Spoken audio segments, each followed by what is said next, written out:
मैंने पहली बार तारा को उस वक्त देखा जब मेरी उम्र 10 साल की थी। मेरे पिता आगरे के एक अच्छे डॉक्टर थे। लखनऊ में मेरे एक चचा रहते थे। उन्हें वकालत में काफ़ी धन कमाया था। मैं उन दिनों चचा के साथ ही रहता था।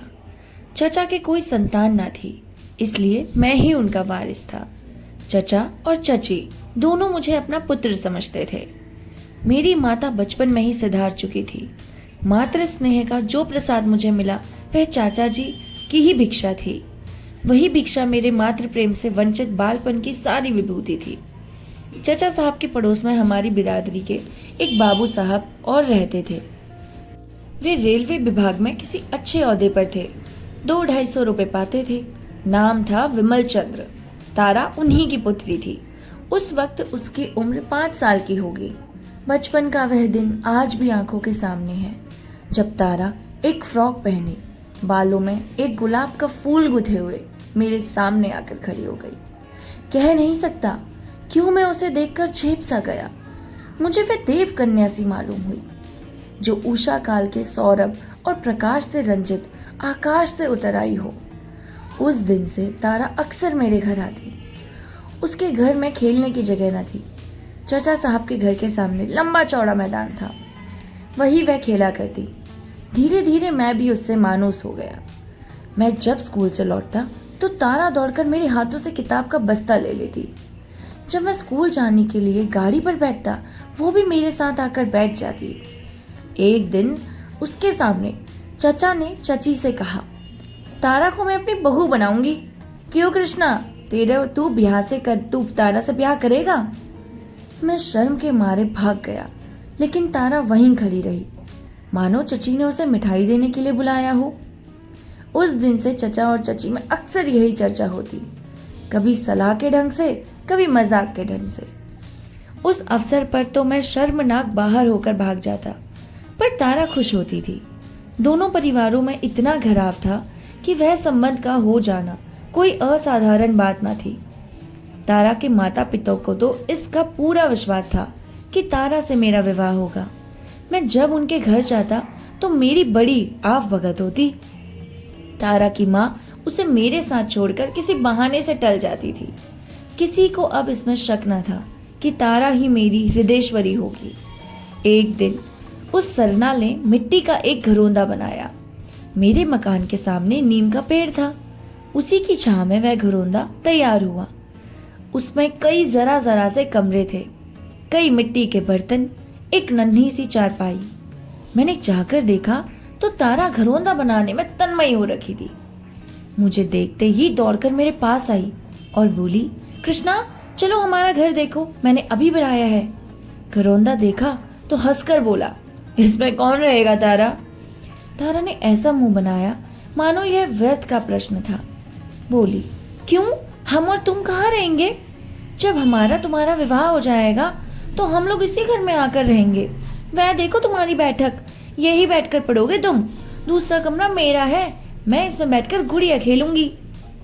मैंने हंसी से कहा, क्यों, क्या मैं सारी उम्र पढ़ता ही रहूंगा और तुम हमेशा गुड़िया ही खेलती रहोगी? तारा ने मेरी तरफ इस ढंग से देखा जैसे मेरी बात नहीं समझती। पगली जानती थी कि जिंदगी खेलने और हंसने ही के लिए है। यह ना जानती थी कि एक दिन हवा का झोंका आएगा और इस घरोंदे को उड़ा ले जाएगा। इसी के साथ हम दोनों भी कहीं से कहीं जा उड़ेंगे। इसके बाद मैं पिताजी के पास चला आया। कई साल पढ़ता रहा। लखनऊ की जलवायु मेरे अनुकूल थी, या पिताजी ने मुझे अपने पास रखने के लिए ये बहाना किया था, मैं निश्चय नहीं कर सका। इंटरमीडिएट तक मैं आगरे में ही पढ़ा, लेकिन चचा साहब के दर्शन के लिए बराबर जाता रहा। हर एक तातीर मैं लखनऊ अवश्य जाता और गर्मियों की छुट्टी तो पूरी लखनऊ में ही कटती थी। एक छुट्टी गुजरते ही दूसरी छुट्टी के आने के दिन गिनने लगता था। अगर मुझे एक दिन भी देर हो जाती तो तारा का पत्र आ पहुंचता। बचपन के उस सरल प्रेम में अब वह जवानी का उत्साह और उन्माद था। वे प्यारे दिन क्या कोई भूल सकता है? वही मधुर स्मृतियां अब इस जीवन का सर्वस्व है। हम दोनों रात को सबकी नजरें बचाकर मिलते और हवाई किले बनाते। इससे कोई ये ना समझे कि हमारे मन में पाप था, कदापि नहीं। हमारे बीच में भी एक भी ऐसा शब्द, एक भी ऐसा संकेत ना आने पाता जो हम दूसरों के सामने ना कर सकते, जो उचित सीमा के बाहर होते। यह केवल वह संकोच था जो इस अवस्था में हुआ करता था। शादी हो जाने के बाद भी तो कुछ दिनों तक स्त्री और पुरुष बड़ों के सामने बातें करते ले जाते हैं। हाँ, जो अंग्रेजी सभ्यता के उपासक हैं उनकी बात में नहीं चलाता। वो तो बड़ों के सामने आलिंगन और चुंबन तक करते हैं। हमारी मुलाकात दोस्तों की मुलाकातों की तरह होती थी। कभी ताश की बाजी होती, कभी साहित्य की चर्चा, कभी स्वदेश सेवा के मंसूबे बनते, कभी संसार यात्रा के। क्या कहूँ, तारा का हृदय कितना पवित्र था। अब मुझे ज्ञात हुआ था कि वह स्त्री किसी पुरुष पर नियंत्रण कर सकती है, कुत्सित को कैसे पवित्र बना सकती है। एक दूसरे से बातें करने में, एक दूसरे के सामने बैठे रहने में हमें असीम आनंद होता था। फिर प्रेम की बातों की जरूर वहां होती, जहां अपने अखंड अनुराग, अपनी अतुल निष्ठा, अपने पूर्ण आत्मसम्मान का विश्वास दिलाना होता। हमारा संबंध तो स्थिर हो चुका था, केवल रस्में बाकी थी। वह मुझे अपना पति समझती थी, मैं उसे अपनी पत्नी समझता था। ठाकुर जी का भोग लगाने के पहले थाल के पदार्थों में कौन सा हाथ लग सकता है। हम दोनों में कभी कभी लड़ाई भी होती थी और कई कई दिनों तक तो बातचीत की नौबत तक नहीं आती। लेकिन ज्यादती कोई करे, मनाना भी उसी को पड़ता था। मैं जरा सी बात पर तिनक जाता था। वह हंसमुख थी, बहुत ही सहनशील, लेकिन उसके साथ ही मानिनी भी परले सिरे की। मुझे खिलाकर खुद भी ना खाती, मुझे हंसाकर भी खुद ना हंसती। इंटरमीडिएट पास होते ही मुझे फौज में एक जगह मिल गई। उस विभाग के अफसरों में पिताजी का बड़ा मान था। मैं सार्जेंट हो गया और सौभाग्य से लखनऊ में मेरी नियुक्ति हुई। मुंह मांगी मुराद पूरी हुई, मगर विधिवाम कुछ और ही षड्यंत्र रच रहा था। मैं तो इस ख्याल में मग्न था कि कुछ दिनों में तारा मेरी होगी। उधर एक दूसरा ही गुल खिल गया। शहर के एक नामी रईस ने चचा जी से मेरे विवाह की बात छेड़ दी और 8,000 रुपए दहेज का वचन दिया। चचा जी के मुंह से लार टपक पड़ी। सोचा, यह आशातीत रकम मिलती है, इसे क्यों छोड़ूं? विमल बाबू की कन्या का विवाह कहीं ना कहीं तो हो ही जाएगा।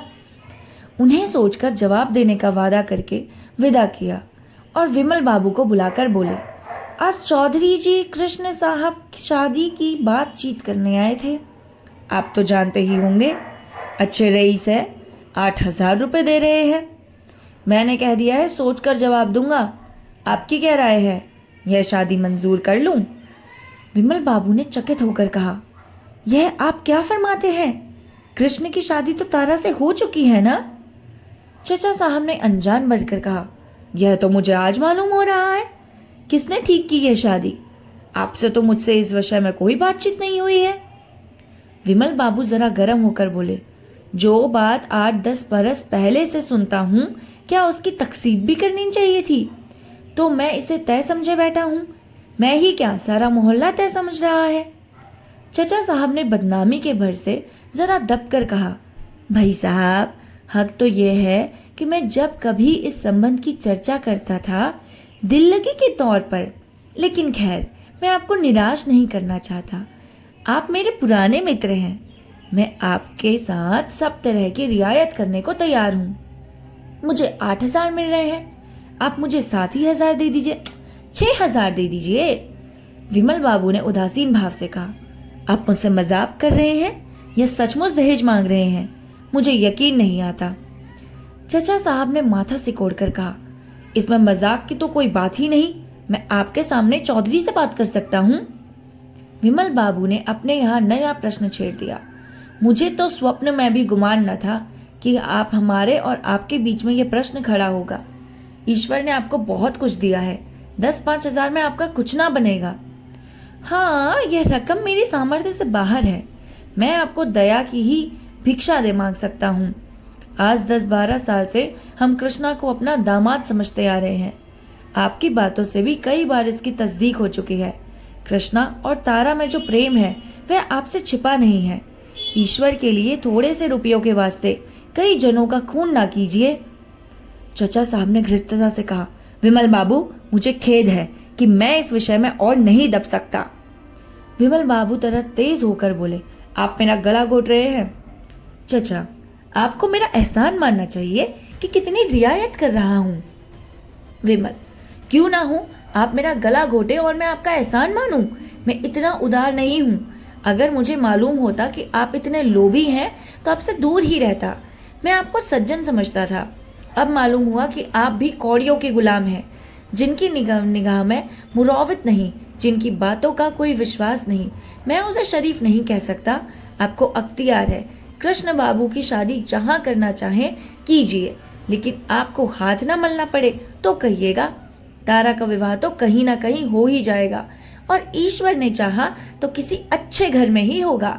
संसार में सज्जनों का अभाव नहीं है, मगर आपके हाथ अक्षय के सिवा कुछ न लगेगा। चचा साहब ने त्योरिया चढ़ाकर कहा, अगर आप मेरे घर में ना होते तो इसका अपमान का कुछ जवाब देता। विमल बाबू ने छड़ी उठा ली और कमरे से बाहर जाते हुए कहा, आप मुझे क्या जवाब देंगे? आप जवाब देने के योग्य ही नहीं है। उसी दिन शाम को जब मैं बैरिक से आया और जलपान करके विमल बाबू के घर जाने लगा तो चची ने कहा, कहाँ जाते हो? विमल बाबू से और तुम्हारे चचा जी से आज ही झड़प हो गई है। मैंने ठिठुक कर ताज्जुब से कहा, झड़प हो गई है? किस बात पर? चची ने सारा का सारा वृतांत कह सुनाया और विमल को जितने काले रंगों में रंग सकी रंगा। तुमसे क्या कहूं बेटा, ऐसा मुंहफट तो आदमी ही नहीं देखा। हजारों ही गालियां दी, लड़ने पर आमाद हो गया। मैंने 1 मिनट तक सन्नाटे में खड़े रहकर कहा, अच्छी बात है, वहां ना जाऊंगा, बैरक जा रहा हूं। चची बहुत रोई चिल्लाई, पर मैं क्षण भर भी ना ठहर सका। ऐसा जान पड़ता था जैसे कोई मेरे हृदय में भाले भोंक रहा हो। घर से बैरक तक पैदल जाने में शायद मुझे 10 मिनट से ज्यादा न लगे होंगे। बार बार जी झुंझलाता था, चचा साहब पर नहीं, विमल बाबू पर भी नहीं, केवल अपने ऊपर। क्यों मुझ में इतनी हिम्मत नहीं है कि जाकर चचा साहब से कह दूं कि कोई मुझे लाख रुपए भी दे तो शादी ना करूंगा? मैं क्यों इतना डरपोक, इतना तेजहीन, इतना दब्बू हो गया? इसी क्रोध में मैंने पिताजी को एक पत्र लिखा और वह सारा वृतांत सुनने के बाद अंत में मैंने लिखा, मैंने निश्चय कर लिया है कि और कहीं शादी ना करूंगा, चाहे मुझे आप अपनी अवज्ञाहीन क्यों ना करनी पड़े। इस आवेश में ना जाने क्या क्या लिख गया, अब तो याद भी नहीं। इतना ही याद है कि 10-12 पन्ने 10 मिनट में लिख डाले। संभव होता तो मैं यही सारी बातें तार से भेजता। 3 दिन मैंने बड़ी व्यग्रता के साथ काटे। उसका केवल अनुमान किया जा सकता है। सोचता, तारा हमें अपने मन में कितना नीच समझ रही होगी।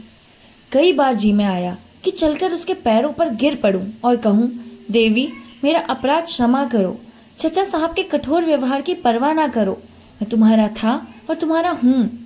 चचा साहब मुझसे बिगड़ जाए, पिताजी घर से निकाल दे, मुझे किसी की परवाह नहीं है, लेकिन तुम्हें खोकर मेरा जीवन ही खो जाएगा। तीसरे दिन पत्र का जवाब आया। रही सही आशा भी टूट गई। वही जवाब था जिसकी मुझे शंका थी। लिखा था, भाई साहब मेरे पूज्य हैं, उन्होंने जो निश्चय किया है उसके विरुद्ध में एक शब्द भी मुंह से नहीं निकाल सकता, और तुम्हारे लिए भी यही उचित है कि उन्हें नाराज ना करो। मैंने उस पत्र को फाड़कर पैरों से कुचल दिया।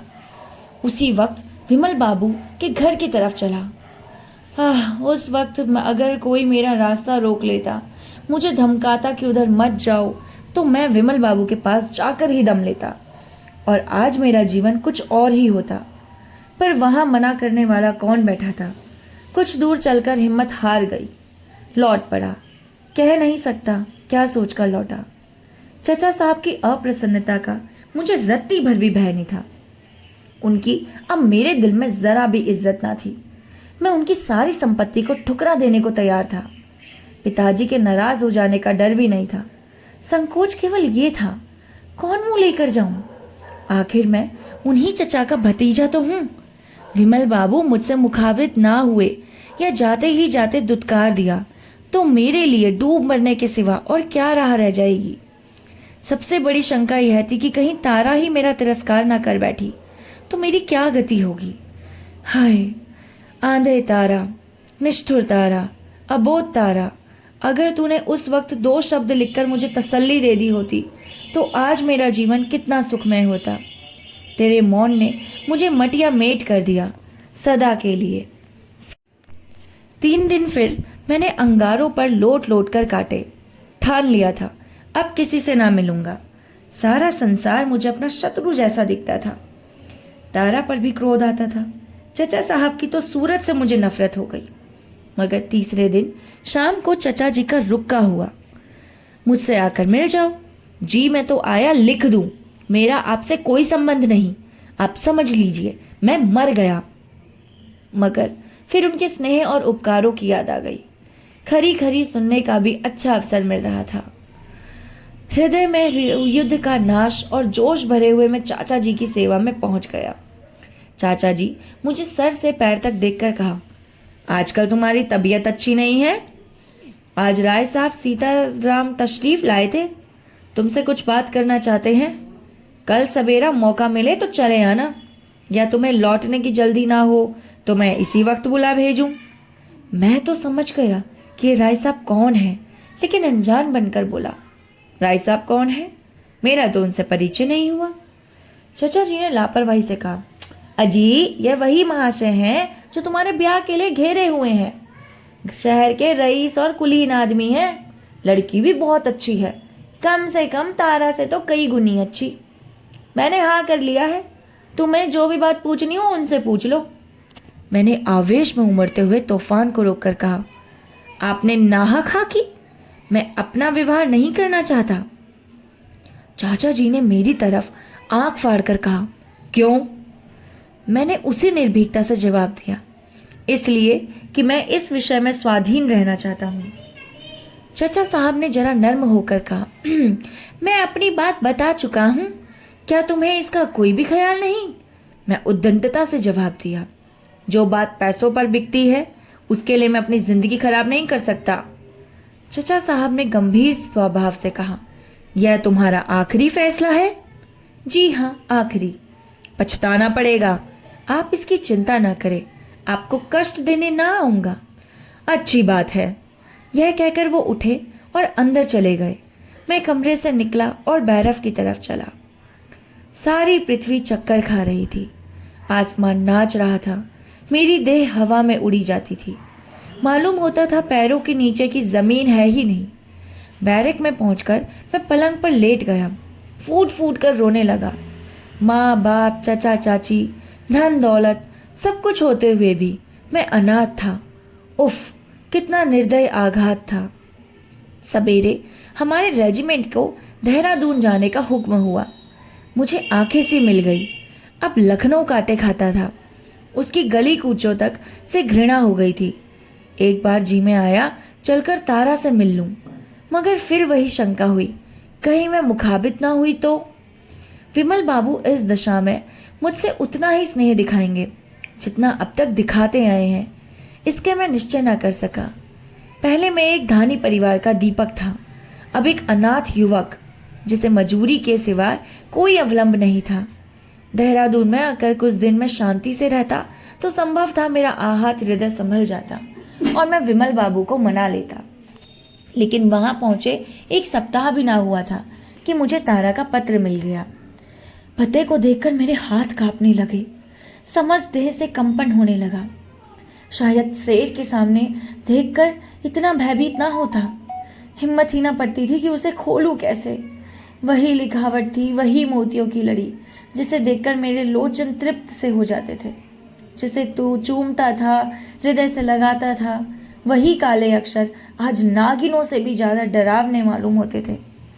अनुमान कर रहा था कि उसने क्या लिखा होगा, पर अनुमान की दूर तक दौड़ भी पत्र के विषय में ना पहुंच सकी।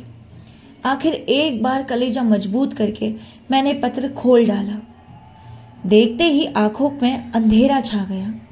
मालूम हुआ किसी ने शीशा पिघलाकर पिला दिया। तारा का विवाह तय हो गया था।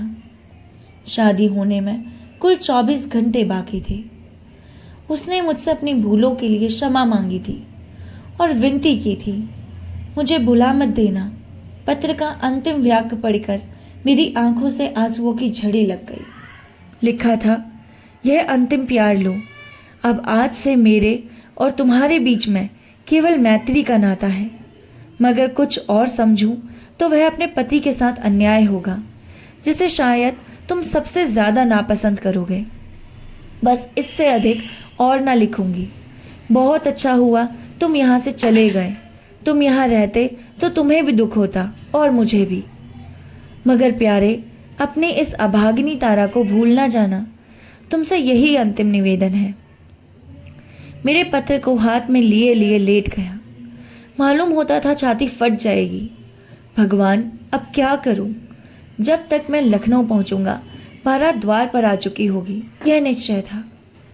लेकिन तारा के अंतिम दर्शन करने की प्रबल इच्छा को मैं किसी तरह ना रोक सकता था। वही अब जीवन की अंतिम लालसा थी। मैंने जाकर कमांडिंग अफसर से कहा, मुझे एक बड़े जरूरी काम से लखनऊ जाना है, 3 दिन की छुट्टी चाहता हूँ। साहब ने कहा, अभी छुट्टी नहीं मिल सकती, मेरा जाना जरूरी है, तुम नहीं जा सकते। मैं किसी तरह रुक नहीं सकता, तुम किसी तरह जा नहीं सकते। मैंने और अधिक आग्रह ना किया, वहां से चला गया। रात की गाड़ी से लखनऊ जाने का निश्चय कर लिया। कोर्ट मार्शल का अब मुझे जरा भी डर न था। जब मैं लखनऊ पहुंचा तो शाम हो गई थी। कुछ देर तक मैं प्लेटफॉर्म से दूर खड़ा खूब अंधेरा हो जाने का इंतजार करता रहा। तब अपनी किस्मत के नाटक का सबसे भीषण कांड देखने को चला। बारात द्वार पर आ गई थी। गैस की रोशनी हो रही थी। बाराती लोग जमा थे। हमारे मकान की छत तारा की छत से मिली हुई थी। रास्ता मर्दाने कमरे की बगल से था। चचा साहब शायद कहीं सैर करने गए हुए थे। नौकर चाकर सब बारात की बाहर देख रहे थे। मैं चुपके से जीने पर चढ़ा और छत पर जा पहुंचा। वहां उस वक्त बिल्कुल सन्नाटा था। उसे देखकर मेरा दिल भर आया। हाय, ये वही स्थान था जहां हमने प्रेम से आनंद उठाए थे। यही मैं तारा के साथ बैठकर जिंदगी के मंसूबे बांधता था। यही स्थान मेरी आशाओं का स्वर्ग और जीवन का तीर्थ था। इस जमीन का एक एक अणु मेरे लिए मधुर स्मृतियों से पवित्र था। पर हाय, मेरे हृदय की भांति आज वह भी उजाड़, सुनसान, अंधेरा था। मैं उसी जमीन से लिपटकर खूब रोया, यहाँ तक कि हिचकियां बंध गई। काश उस वक्त तारा वहां आ जाती तो मैं उसके चरणों पर सिर रखकर हमेशा के लिए सो जाता। मुझे ऐसा भासित होता था कि तारा की पवित्र आत्मा मेरी दशा पर रो रही है। आज भी तारा यहाँ जरूर आई होगी। शायद इसी जमीन पर लिपटकर वह भी रोई होगी। उस भूमि से उसके सुगंधित केशों की महक आ रही थी। मैंने जेब से रुमाल निकाला और वहां की धूल जमा करने लगा। एक क्षण में मैंने सारी छत साफ कर डाली। अपनी अभिलाषाओं की इस राख को हाथ में लिए घंटों सोया। यही मेरे प्रेम का पुरस्कार है। यही मेरी उपासना का वरदान है। यही मेरे जीवन की विभूति है। हाय रिदु दशा। नीचे विवाह के संस्कार हो रहे थे। ठीक आधी रात के समय वधू मंडप के नीचे आई। अब भावरे होंगे। मैं छत के किनारे चला आया और वह मर्मार्तक दृश्य देखने लगा। बस यही मालूम हो रहा था, कोई हृदय के टुकड़े किए डालता है। आश्चर्य है, मेरी छाती क्यों ना फट गई, मेरी आंखें क्यों ना निकल पड़ी। वह मंडप मेरे लिए एक चिता थी, जिसमें सब कुछ जिस पर मेरे जीवन का आधार था जला जा रहा था। भावरे समाप्त हो गई तो कोठे से उतरा। अब क्या बाकी था? चिता की राख भी जलमग्न हो चुकी थी। दिल को थामे वेदना से तड़पता हुआ जीने के द्वार तक आया, मगर अद्वार द्वारा बाहर से बंद था। अब क्या हो, उल्टे पांव लौटा। अब तारा के आंगन से होकर जाने के सिवा दूसरा रास्ता ना था। मैंने सोचा, इस झमकट में मुझे कौन पहचानता, निकल जाता हूँ। लेकिन ज्यों ही आंगन में पहुंचा, तारा की माँ जी की निगाह पड़ गई। चौंक कर बोली, कौन? कृष्णा बाबू, तुम कब आए? आओ मेरे कमरे में आओ। तुम्हारे चचा साहब के भय से हमने तुम्हें न्योता नहीं भेजा। तारा प्रातः काल विदा हो जाएगी। आओ उससे मिल लो, दिन भर तुम्हारी रट लगा रही है। ये कहते हुए उन्होंने मेरा बाजू पकड़ लिया, मुझे खींचते हुए अपने कमरे में ले गई।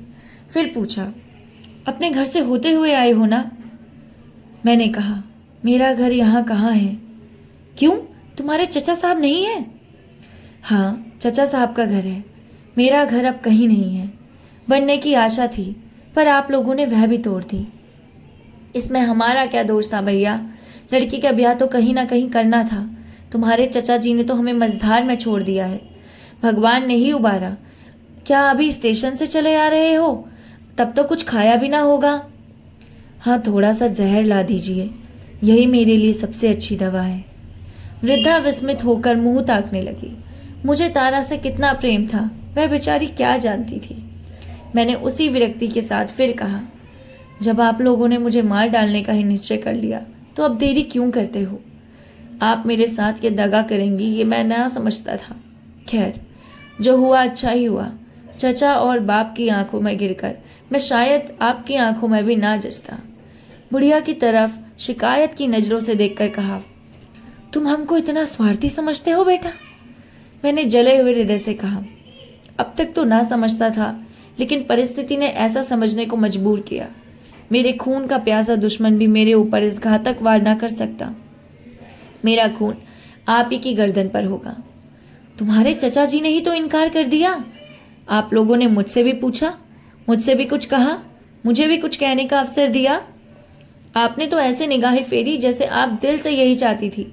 मगर अब आपसे शिकायत क्यों करूं? तारा खुश रहे, मेरे लिए यही बहुत है। तो बेटा, तुमने भी तो कुछ नहीं लिखा। अगर तुम एक पुर्जा भी लिख देते हमें तस्कीन हो जाती। हमें क्या मालूम था कि तुम तारा को इतना प्यार करते हो। हमसे भूल हुई है, मगर उससे बड़ी भूल तुमसे हुई है। अब मुझे मालूम हुआ कि तारा क्यों बराबर डाके से पूछती रहती थी। अभी कल वह दिन भर डाके की राह देखती रही। जब तुम्हारा कोई खत नहीं आया तब वह निराश हो गई। बुला दो उसे, मिलना चाहते हो? मैंने चारपाई से उठकर कहा, नहीं नहीं, उसे मत बुलाइए, मैं अब उसे नहीं देख सकता। उसे देखकर मैं ना जाने क्या कर बैठूं। यह कहता हुआ मैं चल पड़ा। तारा की माँ ने कई बार पुकारा, पर मैंने पीछे फिर ना देखा। यह है मुझ निराश की कहानी। मुझे आज 10 साल गुजर गए। इन 10 सालों में मेरे ऊपर जो बीती उसे मैं ही जानता हूँ। कई कई दिन मुझे निराहार रहना पड़ा। फौज से तो उसके तीसरे ही दिन निकाल दिया गया था। अब मारे मारे फिरने के सिवा मुझे कोई काम नहीं। पहले तो काम मिलता ही नहीं, और अगर मिल भी जा गया तो मैं टिकता नहीं। जिंदगी पहाड़ हो गई है, किसी बात की रुचि नहीं रही। आदमी की सूरत से दूर भागता हूँ। तारा खुश है। 3-4 साल हुए, एक बार मैं उसके घर गया था। उसके स्वामी ने बहुत आग्रह करके बुलाया था, बहुत कस्में दिलाई, मजदूर हो गया। वह कली अब खिलकर फूल हो गई है। तारा मेरे सामने आई। उसका पति भी बैठा हुआ था। मैं उसकी तरफ ताक न सका। उसने मेरे पैर खींच लिए। मेरे मुंह से एक शब्द न निकला। अगर तारा दुखी होती, कष्ट में होती, फटे हालों में होती तो मैं उस पर बली हो जाता। पर समत, संपन्न, सरस, विकसित तारा मेरी संवेदना के योग्य ना थी। मैं इस कुटिल विचार को ना रोक सका। कितनी निष्ठुरता, कितनी बेवफाई। शाम को मैं उदास बैठा वहां जाने पर पछता रहा कि तारा का पति आकर मेरे पास बैठ गया। मुस्कुराकर बोला, बाबूजी, मुझे सुनकर खेद हुआ कि तारा से मेरा विवाह हो जाने का आपको बड़ा सदमा हुआ। तारा जैसी रमणी शायद देवताओं को भी स्वार्थी बना देती। लेकिन मैं आपसे सच कहता हूँ, अगर मैं जानता कि आपको उससे इतना प्रेम है तो मैं हरगिज आपकी राह ना काटता। शोक यही है कि मुझे पीछे मालूम हुआ तारा मुझसे आपकी प्रेम कथा कह चुकी है। मैंने मुस्कुराकर कहा, तब तो आपको मेरी सूरत से घृणा होगी। उसने जोश से कहा, इसके प्रतिकूल मैं आपका आभारी हूँ। प्रेम का ऐसा पवित्र, ऐसा उज्जवल आदर्श आपको उसके सामने रखा। वह आपको अब सभी उसी मोहब्बत से याद करती है। शायद कोई ऐसा दिन नहीं जाता जब आपका जिक्र ना करती हो। आपके प्रेम को वह अपनी जिंदगी की सबसे प्यारी चीज समझती है। आप शायद समझते हो कि उन दिनों की याद करके उसे दुख होता होगा। बिल्कुल नहीं, वही उसके जीवन की सबसे मधुर स्मृतियां हैं। वह कहती है, मैंने अपने कृष्णा को तुम में पाया है। मेरे लिए इतना ही काफी है। यह कहानी प्रेमचंद्र जी के द्वारा लिखी गई है। बहुत ही मनमोहक स्टोरी है। Thank you so much Premchandra ji, इतनी अच्छी अच्छी कहानियां लिखने के लिए।